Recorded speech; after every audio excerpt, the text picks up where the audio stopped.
You're watching KCTV English News. I'm Hyung Shim.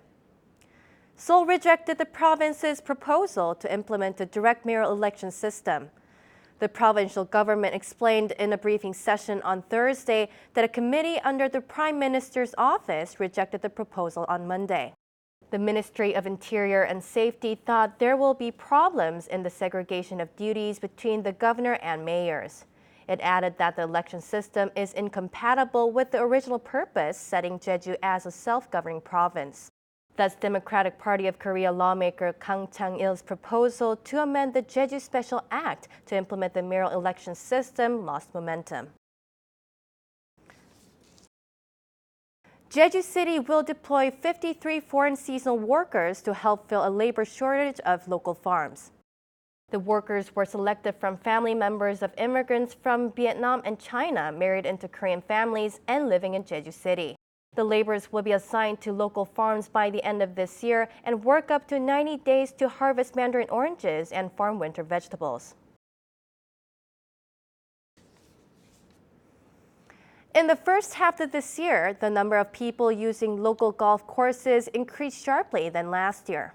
The provincial government said that the number increased by 18.3% to 837,000 compared to the same period last year. Analysts said that active marketing efforts such as offering discounts, holding golf events for Chinese tour groups, and selling lifetime memberships contributed to the increase.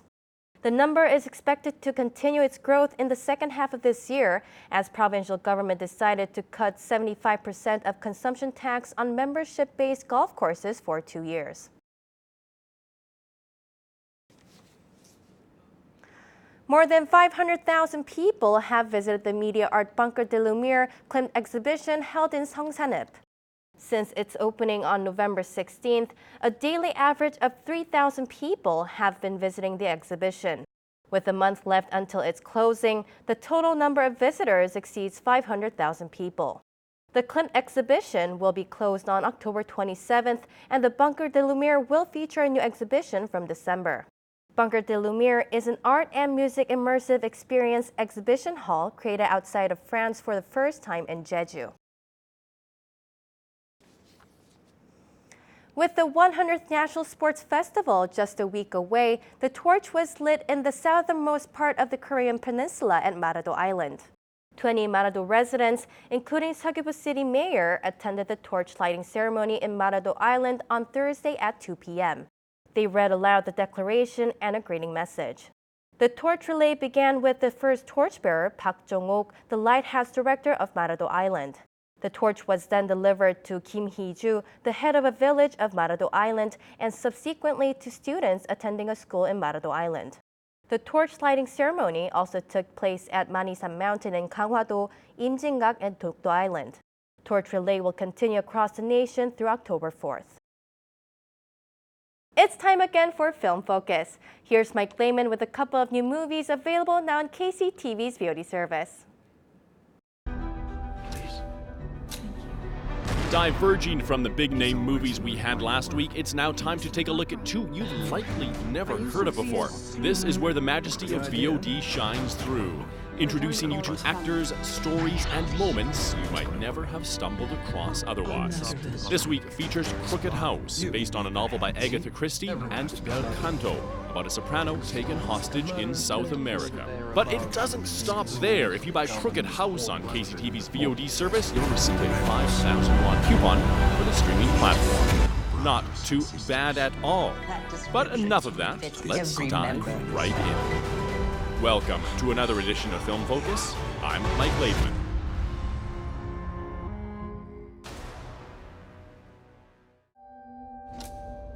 Agatha Christie has written some of the best detective novels ever, and while there have been movie adaptations over the years, it's not often that they attract big names and get much of a budget. So has Crooked House done something to set it apart? First, for those who haven't read the novel, and really they seem to be mostly popular among mothers, a quick who's who.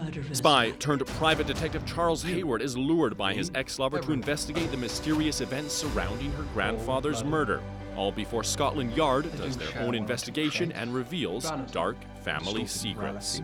Crooked House features a sprawling mystery at its center, one that will keep you guessing until the very end, yet will likely still shock you upon its revelation. The cast is wonderful, and Glenn Close and Gillian Anderson put in show-stopping performances, while Max Irons does a good job of keeping things held together as the detective. If you've read the book, you'll likely be delighted with this treatment on screen. If not, then Crooked House is a bit of a tougher sell. This week's Bel Canto is also based upon a novel, this time by Anne Patchett.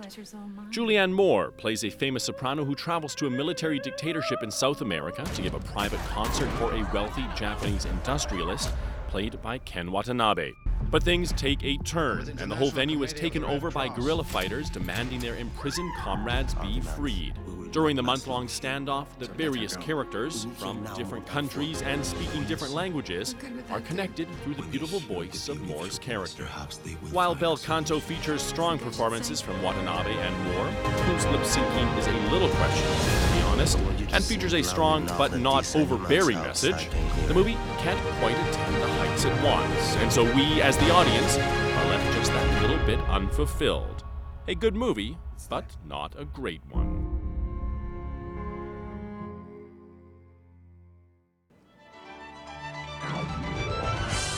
Enjoy the beautiful night view on Jeju City Tour Bus. Rides are available every Fridays and Saturdays through October 19th.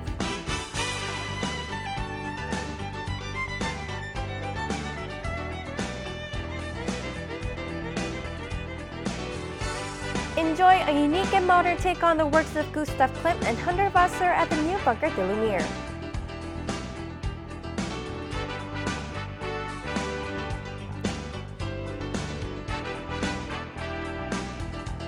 Stroll along flower-lined roads on Kapado during the Small Islands Autumn Flower Festival.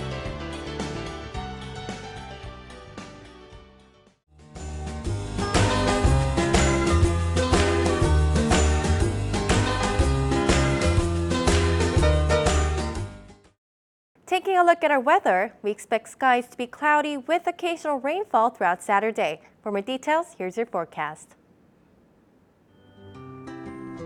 The morning low in Jeju City will be 22, and the afternoon high will rise to 26 degrees.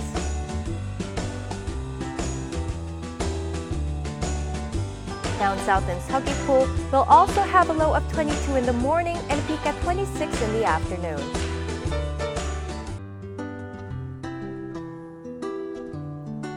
Over in Seongsan, the temperatures will be 22 in the morning, warming up to 25 degrees.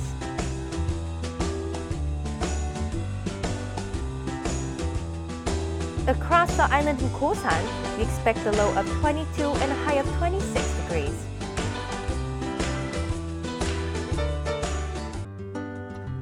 And up on the mountain at Songpanak, we'll hit a low of 17, topping off at 21 degrees.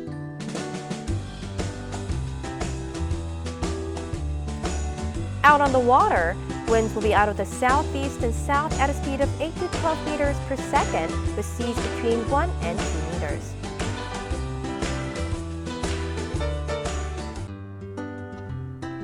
And here's a look ahead.